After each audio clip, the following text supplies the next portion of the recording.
കോഴിക്കോട്ടുള്ളപ്പോൾ അവിടുത്തെ എൻ്റെ അടുത്തൊരു സുഹൃത്ത് ഒരു ദിവസം പറഞ്ഞു, ഞാനൊരാളെ അങ്ങോട്ട് അയക്കാം, അയാൾക്ക് പ്രിയദർശൻ്റെ കൂടെ അസിസ്റ്റൻ്റായിട്ട് സംവിധാന സഹായിയായിട്ട് ജോലി ചെയ്യാൻ ഭയങ്കര മോഹമാണ്, കുറേ നാളായി എന്നോട് പറയാൻ തുടങ്ങിയിട്ട്, ശ്രീനെ ഒന്ന് അയാൾക്ക് വേണ്ടി പ്രിയനോട് റെക്കമെൻഡ് ചെയ്യണം എന്ന് പറഞ്ഞു. അപ്പോൾ ഈ സുഹൃത്ത് ഞാനതിന് വളരെ അടുപ്പമുള്ളത് കൊണ്ടും പിന്നെ അദ്ദേഹം കഴിവുള്ള ഒരാളെ പറ്റിയായിരിക്കും പറയുന്നത്, അസിസ്റ്റൻ്റാക്കാൻ കൊള്ളാവുന്ന ആളായിരിക്കും, അയാൾ സിനിമയ്ക്ക് ഗുണം ചെയ്യുന്ന ആളായിരിക്കും എന്നൊക്കെയുള്ള വിശ്വാസം കൊണ്ട് അയാളോട് സുഹൃത്തിനോട് ഞാൻ പറഞ്ഞു, അയാളെ എൻ്റെ അടുത്ത് അയക്കാൻ പറഞ്ഞു. ഞാൻ അയാളായിട്ട് സംസാരിച്ചിട്ട് ഞാൻ പ്രിയനോട് പിന്നെ പറയാമെന്ന് പറഞ്ഞു.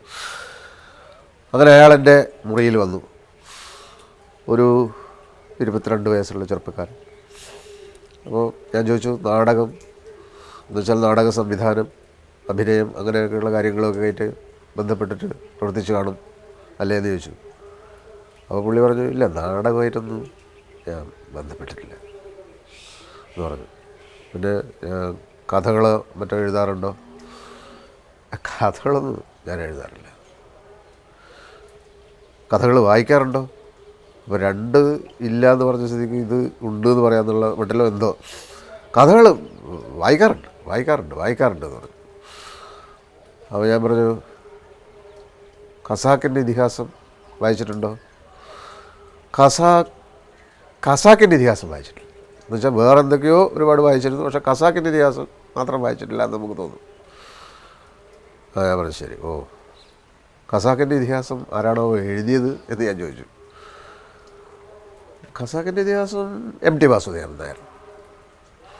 MT വാസുദേവൻ നായർ എന്ന് പുള്ളി എവിടെയോ കേട്ടിട്ടുണ്ട്. കാരണം ഈ സിനിമയുടെ പിന്നാലെ നടക്കുന്നതുകൊണ്ട് MT തിരക്കഥയൊക്കെ എഴുതുന്ന ഒരാളാണല്ലോ സിനിമയുടെ.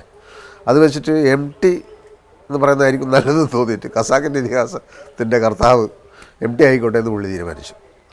ഇത്രയുമായപ്പോൾ ഇയാളെപ്പറ്റി ഞാൻ പ്രിയൻ്റെ അടുത്ത് പറയണ്ട എന്ന് തീരുമാനിച്ചു. ഞാൻ പറഞ്ഞു, മോൻ പോയിക്കോളൂ എന്ന് പറഞ്ഞു. ശരിക്കും പറഞ്ഞാൽ എന്താണ് സംഭവിക്കുന്നത്? ഇങ്ങനെ യാതൊരു ടേസ്റ്റും ഇല്ലാത്ത ഒരാളെ അസിസ്റ്റൻ്റ് ഡയറക്ടറായി ഒരു ഡയറക്ടർ നിയമിക്കുന്നു. സാധാരണ ആലോചിക്കാത്ത ഒരു വിഷയമാണ്. പല സംവിധായകരും ഇതിനെപ്പറ്റി സീരിയസ് ആയിട്ട് ആലോചിക്കാറില്ല.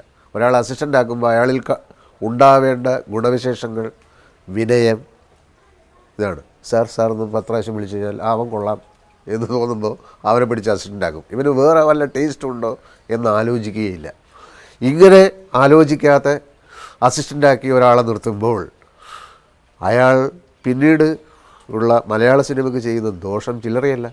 കാരണം അയാൾ 2-3 സിനിമകളിൽ അസിസ്റ്റൻ്റായി കഴിയുമ്പോൾ അയാൾ എങ്ങനെയെങ്കിലും സംവിധാനത്തിന് വേണ്ടിയിട്ട് ശ്രമിക്കും. ഇങ്ങനെ നാടകം, അഭിനയം, കല, സാഹിത്യം, ഇങ്ങനെ യാതൊരു ബന്ധവുമില്ലാത്ത ഒരു സംവിധായകൻ ഇങ്ങനെ ഉണ്ടാക്കപ്പെടുകയാണ്.